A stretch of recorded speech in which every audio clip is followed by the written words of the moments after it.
Hey everyone, Pastor Donahue with the Apostolic Gospel Church. We sent out a Facebook post letting folks know that we'll be making some changes in our service schedule, and I wanted to make sure that I maybe duplicate it with a video, sending it out through Breeze to everyone who is a member of both AGC and Kenton.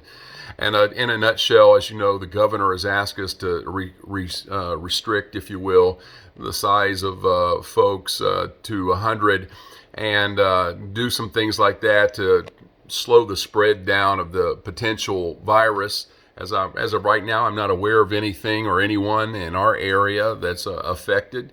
That obviously could change, but obviously we want to do our due diligence and make sure that we do first care about you and make sure that you're safe and look after our senior saints and elders. So very quickly, beginning March 15th, tomorrow, Sunday morning, we will only have a 10:30 service. Obviously, when you come, we want it to be a no-touch service. So unless Jesus touches you, nobody else will. But we want you to come. We're going to do our very best to just make sure the place stays disinfected and clean. We're going to do all those things and do it right. Appreciate our cleaning teams for doing that.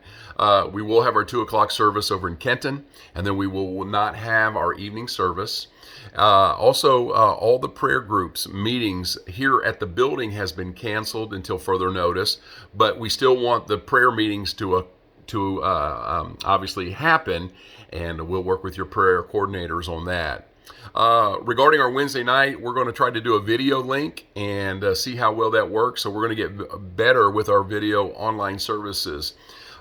If you are a senior saint, an elder, if you obviously have some issues with heart disease, diabetes, high blood pressure, lung disease, maybe you have an immune deficiency, we're going to encourage you during this time just to stay home and watch online.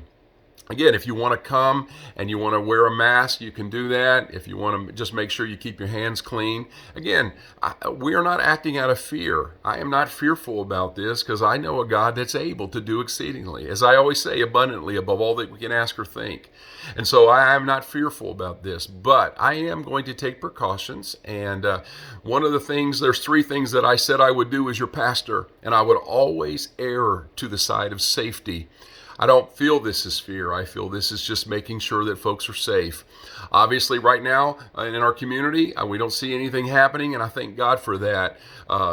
Obviously, I've been on the phone with our friends from Italy, where it is a tragedy, and folks are restricted to their house, and that's where they have to be until further notice. And so we're not saying that that's going to happen here. I hope that doesn't happen here. That's our prayer. But I will just tell you this, is that God has us, the church, His church, here this season and for this hour, and we're going to shine. I want to let you know how much I love you. And I wanted to let you know how much that you mean to this church and you mean to each other. And so we want to make sure that we're checking on each other. We want to make sure that we're basically being a family. And so with that, we will see you tomorrow at 10:30. And until further notice, that's what we're going to do. And I do look forward to seeing you there. Again, if you have any questions, feel free to reach out to me directly. And as always, God is awesome. Love you. I'll see you soon.